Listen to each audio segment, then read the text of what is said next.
दिल्ली में मोदी ने केजरीवाल की बोलती की बंद। दिल्ली में बीजेपी 8 फरवरी को बनाएगी सरकार।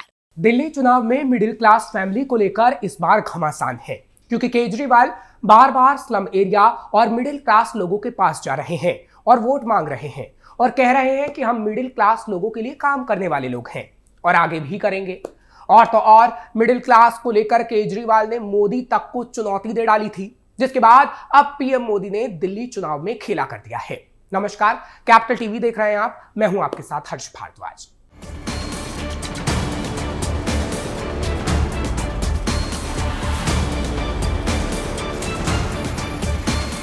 दिल्ली के चुनावी दंगल में इनकम टैक्स छूट को लेकर दांव पेच का खेल चल रहा है। 22 जनवरी को अरविंद केजरीवाल ने 10 लाख रुपए तक इनकम टैक्स में छूट की मांग की थी। अब मोदी सरकार ने 12 लाख रुपए तक की छूट की घोषणा कर दी है और दिल्ली के पूरे खेल को पलट दिया है। और अब यह कहा जा रहा है कि दिल्ली वालों को मोदी की गारंटी पसंद आने वाली है और दिल्ली में बीजेपी की सरकार बन सकती है। बजट में इनकम टैक्स छूट से बड़ा दांव। बजट 2025 की घोषणा करते हुए निर्मला सीतारमण ने कहा है कि 7 लाख की छूट को अब 12 लाख रुपए तक किया जा रहा है। निर्मला सीतारमण की इस नई घोषणा से 12,75,000 रुपए सालाना इनकम वाले व्यक्ति को कोई टैक्स नहीं देना होगा। 75,000 का फायदा स्टैंडर्ड डिडक्शन की वजह से होगा। दरअसल आम आदमी पार्टी के मुखिया अरविंद केजरीवाल ने 8 दिन पहले एक वीडियो शेयर किया था। अरविंद केजरीवाल का कहना था कि मिडिल क्लास टैक्स टेररिज्म के शिकार हो गए हैं। केंद्र में एक के बाद एक सरकारें आई, लेकिन मिडिल क्लास के लिए किसी ने कुछ नहीं किया। केजरीवाल ने कहा था कि मैं इस बजट में मांग करता हूं कि सरकार 10 लाख रुपए तक की छूट दे। इनकम टैक्स छूट को 7 लाख से बढ़ाकर 10 लाख तक किया जाना जरूरी है। केजरीवाल ने अपील करते हुए कहा कि केंद्र मिडिल क्लास को एटीएम ना समझे, नहीं तो उनका नुकसान हो जाएगा। बीजेपी के पैंतरे से हारेंगे केजरीवाल। बजट में मोदी सरकार ने सालाना 12 लाख रुपए तक कमाने वाले को टैक्स में छूट देने की घोषणा कर दी है। मोदी सरकार के इस फैसले से 12 लाख आय वाले को हर साल 80,000 रुपए का सीधा फायदा होगा। वहीं 8 लाख से 9 लाख रुपए कमाने वाले करदाताओं को 30,000 रुपए का फायदा होगा। 9 से 10 लाख रुपए सालाना कमाने वाले को 40,000, 10 से 11 लाख रुपए सालाना कमाने वाले को 50,000 और 11 से 12 लाख रुपए कमाने वाले को 65,000 रुपए का फायदा होगा, जिससे मोदी सरकार से लोग काफी खुश नजर आ रहे हैं, जिसको लेकर कहा जा रहा है कि बीजेपी का ये पैंतरा केजरीवाल को दिल्ली में हरा देगा। दिलचस्प हुआ दिल्ली का चुनावी मुकाबला। दिल्ली में विधानसभा चुनाव की हलचल काफी तेज है। दिल्ली विधानसभा चुनाव 5 फरवरी को होंगे, नतीजे 8 फरवरी को आएंगे। दिल्ली में 26 साल बाद सत्ता वापसी के लिए बीजेपी एड़ी चोटी का जोर लगा रही है। बीजेपी का मुख्य नारा परिवर्तन है। बीजेपी की ओर से अरविंद केजरीवाल पर भ्रष्टाचार के आरोपों को मुद्दा बनाया जा रहा है। बीजेपी का कहना है कि केजरीवाल पर लगे भ्रष्टाचार के आरोपों और जनता में आपके खिलाफ बढ़ते असंतोष को देखते हुए यह उनके लिए सत्ता में लौटने का सबसे अच्छा मौका है। और जिस मिडिल क्लास की बात केजरीवाल करते हैं, उस मिडिल क्लास को मोदी सरकार फायदा पहुंचा रही है, जबकि केजरीवाल सिर्फ झूठ बोलने का काम करते रहे। मिडिल क्लास को क्यों रिझाने में जुटे केजरीवाल? आम आदमी पार्टी को दिल्ली की गद्दी पर बिठाने में मिडिल क्लास का बहुत बड़ा रोल रहा है, लेकिन अरविंद केजरीवाल की पार्टी ने धीरे धीरे झुग्गी झोपड़ी और स्लम इलाकों के वोटरों पर ही फोकस करना शुरू कर दिया था। पहले तो मुफ्त बिजली पानी के चक्कर में मध्यम वर्ग यानी मिडिल क्लास भी आपकी ओर झुका था, लेकिन इस बार कहीं ना कहीं पार्टी इस वर्ग के बीच में खुद को कमजोर महसूस कर रही है। यानी आम आदमी पार्टी खुद को मिडिल क्लास के बीच कमजोर महसूस कर रही है, इसलिए उन्हें वापस अपने साथ जोड़ने के लिए तमाम कोशिशों में जुटी हुई है। पिछले कुछ समय से लगातार देखने को मिला है कि आप और उसके नेता किस तरह से मिडिल क्लास वोटर पर फोकस कर रहे हैं। पिछले कुछ समय से लगातार देखने को मिला है कि आप और उसके नेता किस तरह से मिडिल क्लास वोटर पर फोकस कर रहे हैं। कभी वे इनके शुभचिंतक बनकर केंद्र सरकार से उनसे लिए जाने वाले टैक्स को लेकर सवाल पूछते हैं, तो कभी अपने सरकार के वादों और कामों को गिनाने की कोशिश करते रहते हैं। मिडिल क्लास केजरीवाल को नहीं करेगा वोट। दरअसल आम आदमी पार्टी को लग रहा है कि इस बार मिडिल क्लास का मतदाता उसकी हाथों से निकल सकता है। मूल रूप से 4 ऐसे मुद्दे हैं जिसको लेकर मिडिल क्लास के लोगों में आम आदमी पार्टी के मोहभंग होने की आशंका दिख रही है। ये है दिल्ली की खराब हो चुकी सड़कें, कूड़े कचरे और सीवर की वजह से फैलती गंदगी, कुछ इलाकों में बिजली के लंबे चौड़े बिल और गंदे पानी की सप्लाई।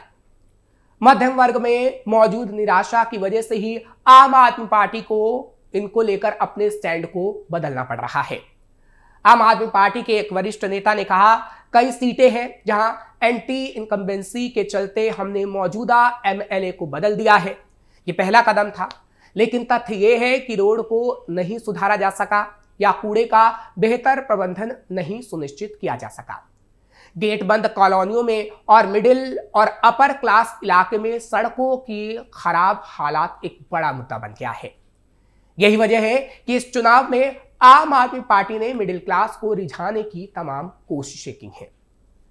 पार्टी नेता ने कहा, लोग सोचते हैं कि यह गरीबों के लिए किया गया वादा है, लेकिन संजीवनी योजना यानी 60 साल से ज्यादा के बुजुर्गों को निजी अस्पताल में भी मुफ्त इलाज वास्तव में मिडिल क्लास के लिए फायदेमंद साबित हो सकता है। वो कहते हैं, गरीब तो पहले से जानता है कि उन्हें शहर के सरकारी अस्पतालों और मोहल्ला क्लिनिक में मुफ्त इलाज मिल सकता है और यह उनके लिए आसान भी है, लेकिन मिडिल क्लास और अपर क्लास का वोटर है जो एम्स को छोड़कर दूसरे सरकारी अस्पताल में नहीं जाना चाहता। इन इलाकों में हमारा अभियान प्रस्तावित संजीवनी योजना पर बातचीत के साथ ही शुरू होता है। यानी केजरीवाल और आम आदमी पार्टी अच्छे से समझ चुके हैं कि मिडिल क्लास तबका उनसे खासा नाराज है। आप नेताओं को सता रहा हार का डर। मध्यम वर्ग के वोटरों के बीच पार्टी की संभावनाओं को बेहतर करने की कोशिशों में जुटे आप पार्टी के एक नेता ने कहा, एक बड़ा मुद्दा यह भी है कि कुछ एमएलए अलोकप्रिय हो चुके हैं। या तो उन्होंने काम ही नहीं किया या फिर वे लोगों तक पहुंच ही नहीं पाए। दूसरा मुद्दा खराब सड़कें, सफाई और सीवरों का ओवरफ्लो होना है। यह आमतौर पर अनधिकृत कॉलोनियों में होता है, लेकिन पिछले 2 सालों से यह पूरी दिल्ली की समस्या बन चुकी है। लोगों की सोच यह भी है कि केंद्र में बीजेपी की सरकार है, अगर दिल्ली में भी होगी तो और बेहतर काम हो सकेगा। दिल्ली में मिडिल क्लास सबसे बड़ा वोट बैंक। राजधानी दिल्ली में मिडिल क्लास की आबादी सबसे ज्यादा है और ये मिडिल क्लास का तबका ही दिल्ली में सबसे ज्यादा वोट देता है। लोकसभा का चुनाव हो या विधानसभा का चुनाव या फिर एमसीडी का चुनाव, दिल्ली के हर चुनाव में तकरीबन 50% के आसपास ही वोट दर्ज होता है। दिल्ली के अमीर वर्ग के लोग अक्सर अपने अपने बिजनेस में मशगूल रहते हैं। वो वोटिंग के समय या तो दिल्ली से बाहर रहते हैं या फिर वोट देने घर से कम ही निकलते हैं। ऐसे में मिडिल क्लास और निम्न वर्ग के लोग ही दिल्ली में सबसे ज्यादा वोट करते हैं।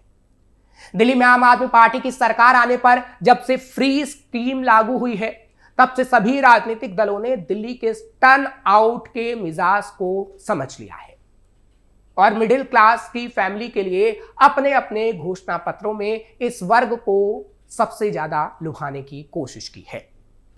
बीजेपी के नए तरीके ने दी संजीवनी। अरविंद केजरीवाल और आम आदमी पार्टी के नेताओं के वादों की श्रृंखला की रणनीति को काटने के लिए बीजेपी ने भी एक नया तरीका निकाला और किश्तों में संकल्प पत्र जारी करना शुरू कर दिया। आप बीजेपी कांग्रेस लगातार वादे करके माहौल को बनाए रखना चाहती थी। 21 जनवरी को बीजेपी सांसद अनुराग ठाकुर ने संकल्प पत्र का दूसरा भाग जारी किया था।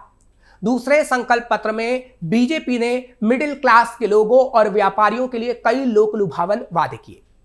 अनुराग ठाकुर ने मिडिल क्लास के विद्यार्थियों के लिए वादा किया कि दिल्ली के सरकारी शिक्षा संस्थानों में केजी से पीजी तक सभी जरूरतमंदों को फ्री एजुकेशन दी जाएगी।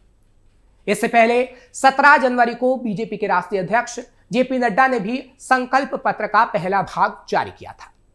पहले संकल्प पत्र में जेपी नड्डा ने दिल्ली में आयुष्मान योजना भी लागू करने का वादा किया। साथ ही महिला समृद्धि योजना में 2500 रुपए देने के अलावा गरीबों को होली, दिवाली पर फ्री गैस सिलेंडर देने का वादा भी किया।